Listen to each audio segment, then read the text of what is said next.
This is 10:30 Saturday morning in Louisbourg. That's the first vehicle I've seen. Quiet little place.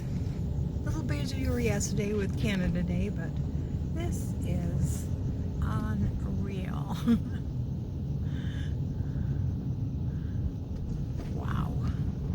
Nobody. Couple of cars on the road. Parked, but nobody. Well, I spent a night at the Fortress Inn of Louisbourg last night. I had a lukewarm shower.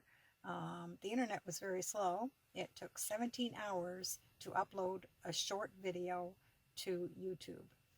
Okay, but it is there and it'll be out on this week. And I just thought I'd stop at a couple of little places before I left Louisbourg and headed down south. This is the start of a new day. Just taking a little walk on the Royal Battery Trail. As it says, this battery failed, but I'll just have a look. And I have my hiking pole because there's coyotes. It is another misty morning. Of course, seems to be a lot of those since I've been out here, especially on this side of Cape Breton. The other side I had all sunshine. So this battery was in a V shape, had as many as 40 cannons.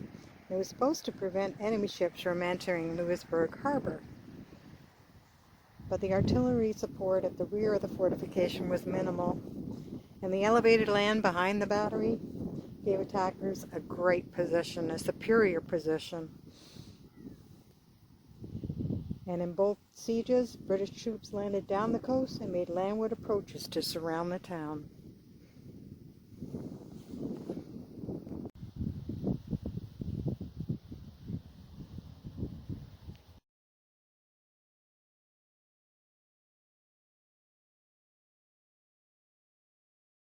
In May of 1745, New England forces landed down the coast.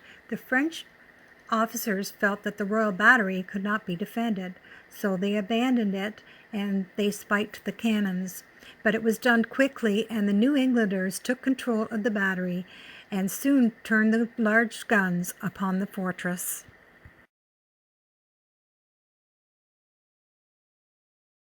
Whoops, stepped in the hole there. That's where I'm walking.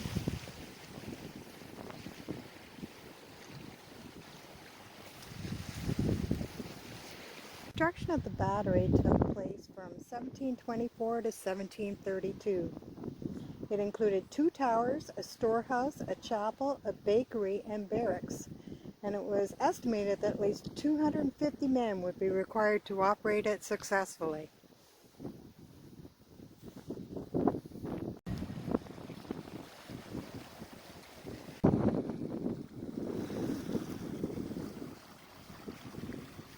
There's my red beast that so far has done me proud this trip. A few odd noises, but I already knew they were there. And my mechanic said, it's just rust. Always been fascinated with old graveyards. I'm not sure if it's because my dad, as a rally driver, I always remember he had to go to a graveyard and find a certain tombstone. So, have a little walk around here. Some newer ones, 1987, 2000. We've got some older ones here, 1922, 1910,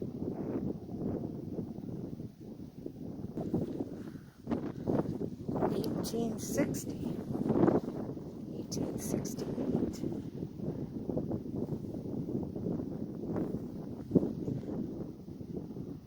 Read the date on that one.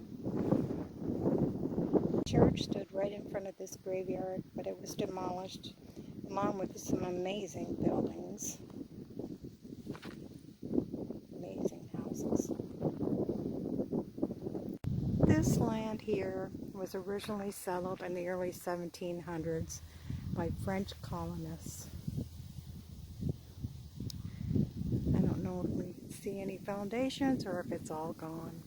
but I'm going to walk the Old Town Trail. Usually from these chairs, you can sit in them and see across to the fortress. Not today.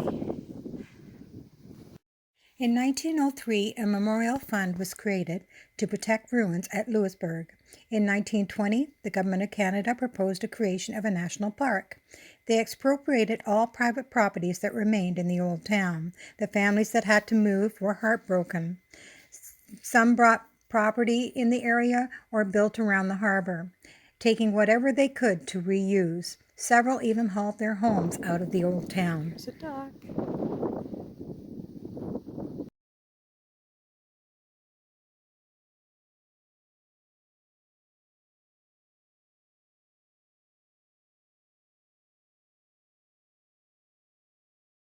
Rode way back, figured it would be quicker than all the little windy paths, which I've already walked.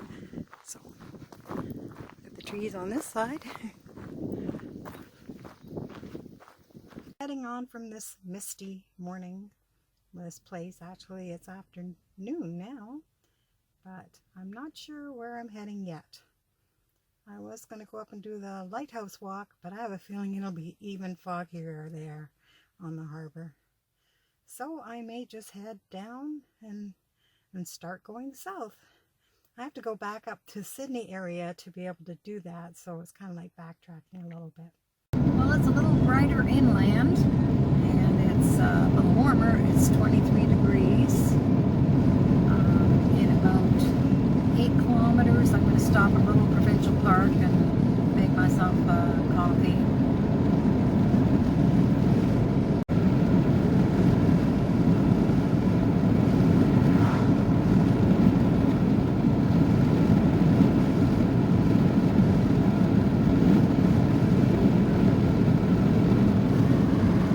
Just walking around this track, all my kettle boils.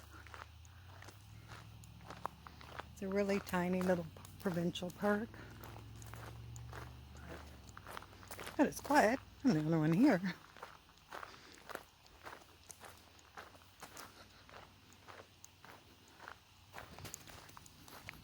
Just had a veggie sandwich for lunch.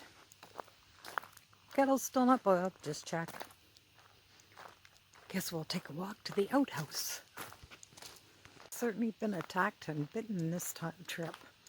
I have bites behind both ears, a few of them, all on the right chin line, all around the neck, on the forehead. The worst one was on the front of my throat. That one really hurt. But yeah, I couldn't seem to work. Nothing worked. I tried natural stuff. I tried stuff with DEET in it. So I just gave up and let them drink my blood. Well, I am at Big Pond Beach, which I found out is a private beach. But I just thought I'd take a picture because I don't have any pictures of the Broad Door Lake or inland sea. I was told this is the shallow portion.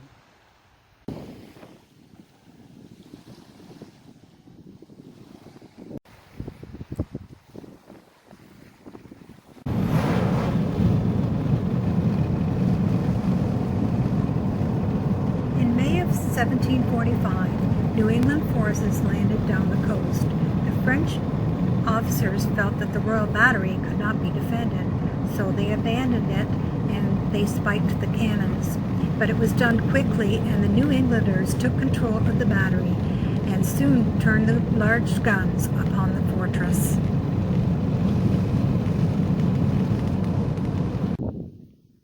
I am on the Poltotek Native Reserve, and they call this the Campground.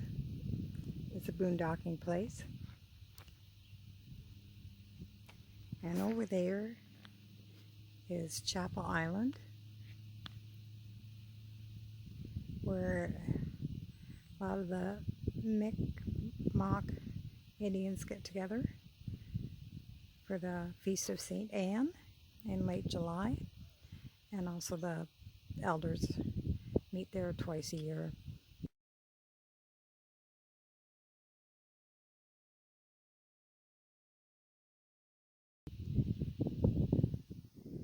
couple of years ago, somebody intentionally burned a bunch of the little cabins. There's lots of people buried over there as well. I'm going to take a little walk around here, and I might stay here for the night. It is in the Eye Overlander as a place to stop.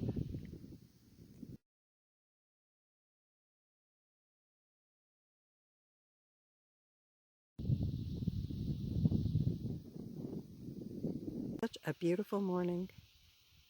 There's only one other person stayed the night down there. I moved further up here, but I feel really good today. It's sunny when it was supposed to be raining. This weather up here just changes like so quickly. If it rains, it may only rain for 5 minutes, and then it is nice. So anyway, I'm going to get started with putting some water on for coffee.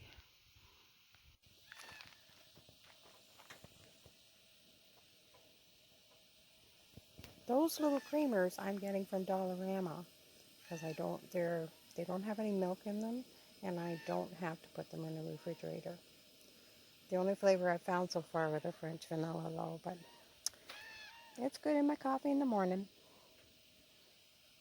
Making toast this morning. Gonna have peanut butter and jam on toast. You can make so much with so little. I bought with me one frying pan. In 1903, a memorial fund was created to protect ruins at Louisbourg. In 1920, the government of Canada proposed the creation of a national park. They expropriated all private properties that remained in the old town. The families that had to move were heartbroken. Some brought property in the area or built around the harbor, taking whatever they could to reuse. Several even hauled their homes out of the old town. Extra in there in case I want a coffee a little later or a tea. And you don't really need that much. I have a 1-burner stove, which is more than I've had before. I do have a kettle that plugs into the lighter, and yeah, it works great. We'll get up and go this morning, taking it easy. I had my toast, sipping my coffee, reading a book. Yes, I'm just enjoying sitting here where it's quiet. And then I'm going to go head to a provincial park where I'm going to take a little hike. And I think that's probably be my last hike before I leave Cape Breton. And then I am going to collect some groceries in Port Hawkesbury because I heard that on the East Coast it's very hard to find anything, and I would like to get some more fruit for sure. Anyway, I'm just going to enjoy and relax for another half an hour or so before I get on my way.